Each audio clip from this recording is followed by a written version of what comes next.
I'm recording. Great.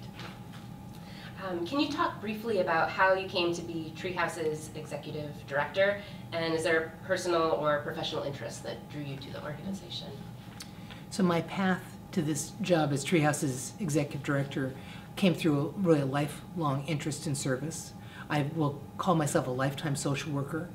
And along the way, working through residential treatment, first with chronically mentally ill adults, and then young adults and teenagers and little kids, I was really constantly looking for root causes of those kinds of problems and how to solve them. And Treehouse attracted me because it was looking at how to help build from a strengths perspective. What is it in the community that can support a child so that maybe a mental illness problem is not as flagrant, or avoided altogether because of scouts or church youth group or music lessons or something else of that kind. And then along the way I adopted, with my partner, 2 kids from foster care, and so they really were my teachers about what kids who've been traumatized need in just such a personal way. It was very powerful. Great. That's great. That was perfect. House uses to address those needs, to meet those needs? Yeah. I think overall kids in foster care need the security of family and long-time permanent attachments. And so it sounds like I'm actually heading in to talk about permanency, which in many ways is critical and the most important thing. So Treehouse is operating in that gap between the impermanence of foster care and permanence to try to provide other kinds of connections and support that help kids build their core personal strengths. So if they are taking lessons or participating in a group, they have community relationships that might be lasting for them, and in this life trajectory that's often being written by other people, they have something that they have some control of. And those are the things that really appeal to me the most about kind of the general core and base of Treehouse. Now along the way we've moved from filling gaps to fundamentally leveling the playing field. And it's been a long evolution, though it's speeded up over the last couple of years as we've become more involved in this question of high school graduation and educational success.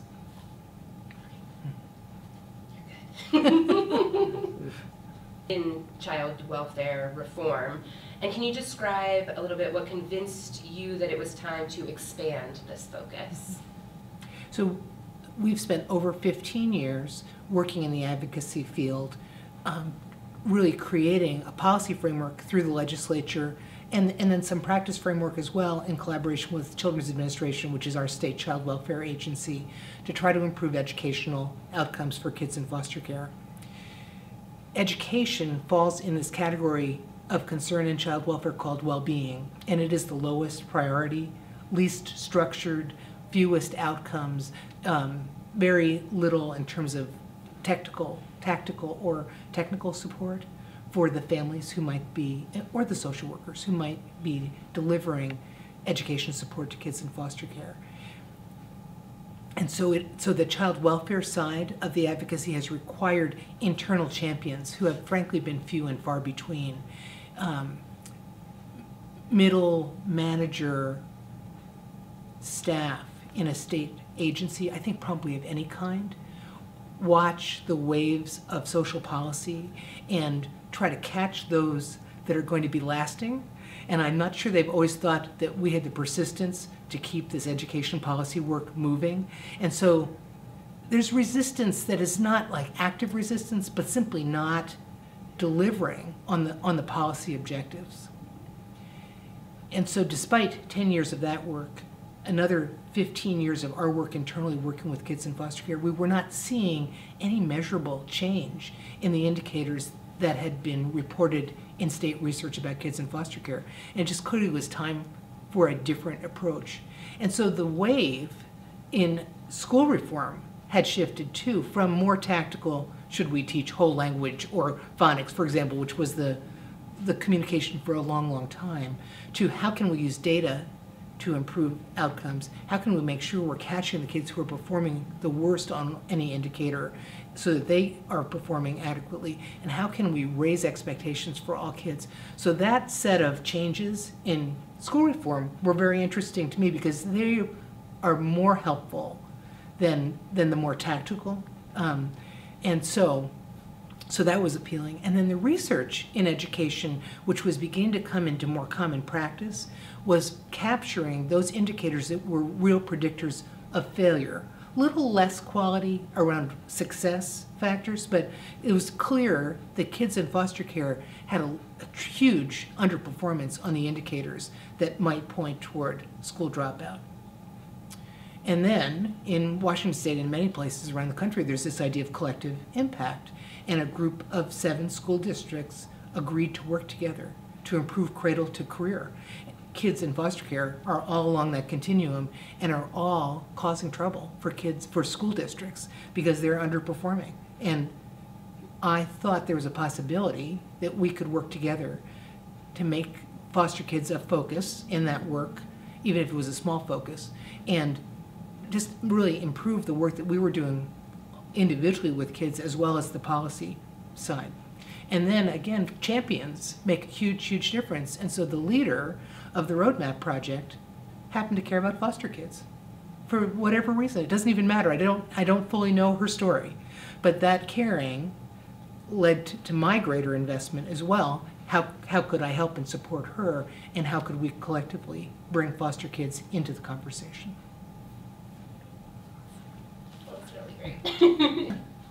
So collective impact is something I'm not really an expert in, but it's very interesting to me because we spend a fortune, government, social services, schools in their side of the government funding equation, and really outcomes for a large number of kids are not improving. And even there's a group that is so perpetually left behind, despite all of our efforts, despite so many of us pointing at trying to make an improvement there, that it really does seem past time for us to figure out what our collective goals are, what role each organization is going to play in helping to change that trajectory.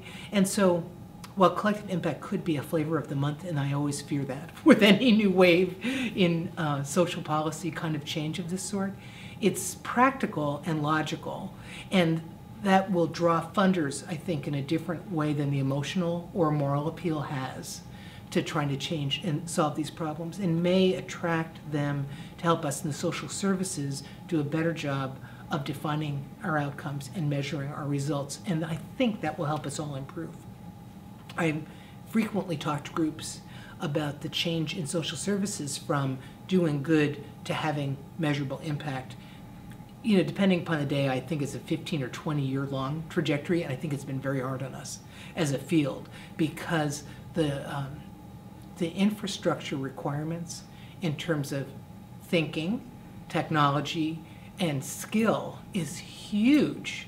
And most of us are bootstrapping everything. We don't have research and development dollars or support for quality evaluation, adequate computers, handheld technology. You know, we're so far behind what's possible in the world today that it does hold us back. And we frankly use it as an excuse because we can't afford it. Thank you. Yeah. That's good. Why did you decide to identify high school graduate for foster youth? High school graduation became our objective almost from a moral perspective because there's huge long-term research that shows that youth leaving foster care at 18 or later who don't have a high school diploma plunge into negative social impact, incarceration, drug abuse, early parenting without adequate support. And it's a tragedy for those kids who we've identified as being in a lot of trouble, and it's a tragedy for us as a society because they cost a lot of money and don't easily get better.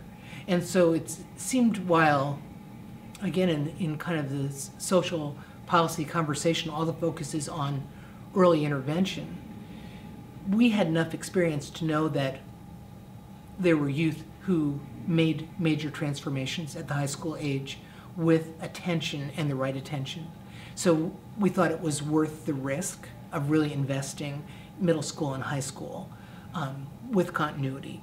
to help young people in foster care get to that high school graduation and beyond target. Roadmap project, and how do you see this benefiting youth in foster care? I guess this is kind of an extension of the idea of collective impact and those shared goals. But if you feel like you have anything to speak to. Yeah. That.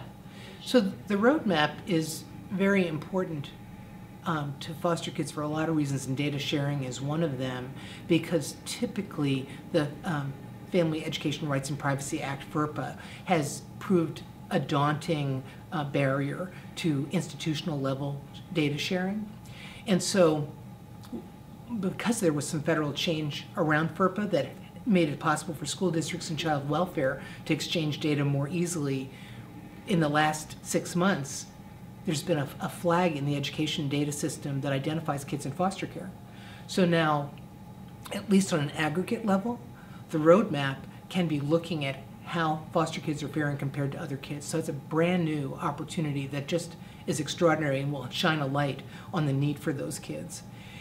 And then there is another collective impact organization called the Youth Development Executives of King County, working very closely with the roadmap, that is leveraging that collective impact to talk to school districts about data sharing with nonprofits. And at the moment, we're talking mostly individual organization to school district, but I do believe ultimately we will have some community level information sharing, and it will just be so clear who's functioning and who's not, who's improving, who's falling behind.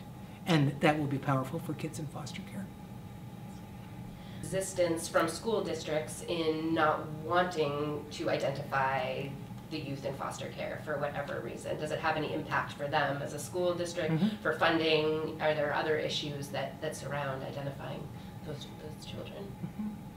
I would say every institutional entity that has confidential information about children is loath to share it.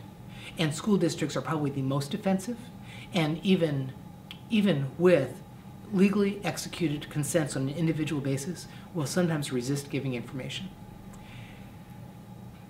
So I say, would you like a class action lawsuit, or would you like to share the information? Because ultimately I think that's the level that some of this is going to come down to, though an opportunity like the roadmap can create more willingness over time, because there are myths involved in why any institutional partner might not share information. And there's a statute that supports the information exchange. So with this kind of a project, I think we can see some movement over time. The biggest challenge is in special education records disbursement, and I see that as a little bit of a continuing challenge, because schools store those records separately and make it difficult even within school districts sometimes to get that information from place to place when a student is in their care. So imagining an outside party having access is even more challenging. Either by attending meetings or meeting with other organizations who are involved in the project, just talk a little bit about your specific involvement.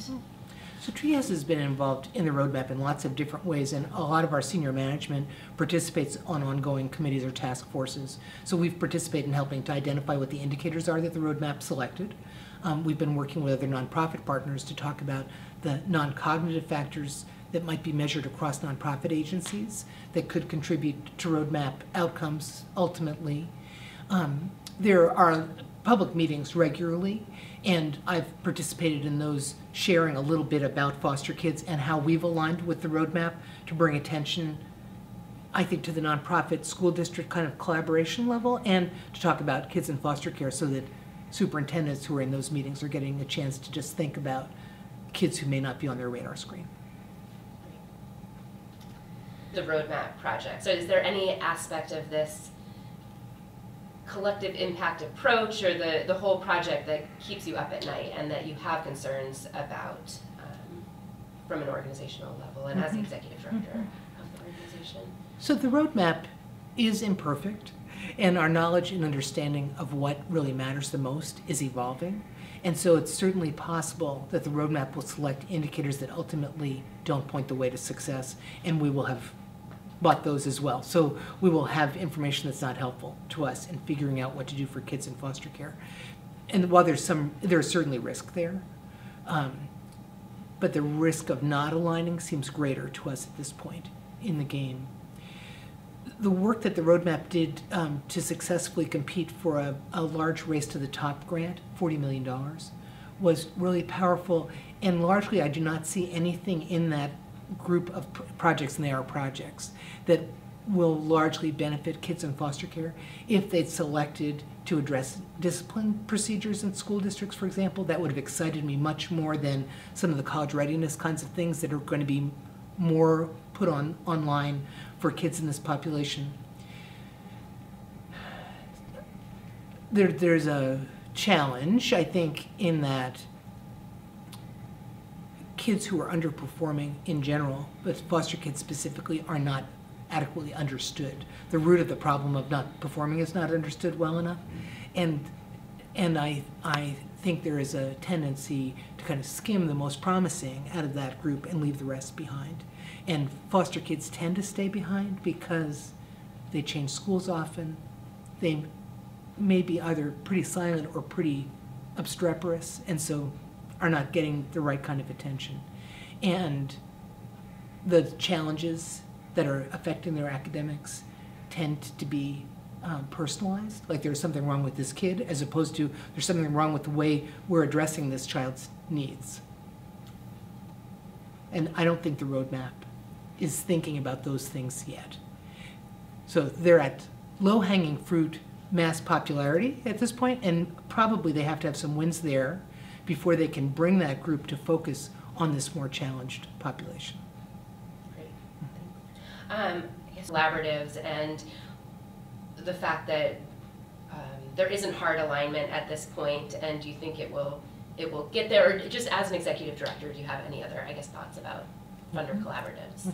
And Funding in general for the nonprofit sector is changing a great deal, whether one is a government contractor or depends on foundation grants and major gifts. Funders are much more activist participants than they have been in the past. And I would say that we're experimental about that at this point. I think there will be good that comes out of that, but it's challenging because, like I said before, we in the nonprofit sector don't have adequate evaluation or technological infrastructure to really answer the questions in the way we would most like to. If funders were to come together and say, these are our goals, here's the role each of us is going to play, community, this is what we want to do, I think that they could find greater alignment in the nonprofit sector, and folks really trying to improve the quality or structure of their service strategy so that it began to meet those objectives.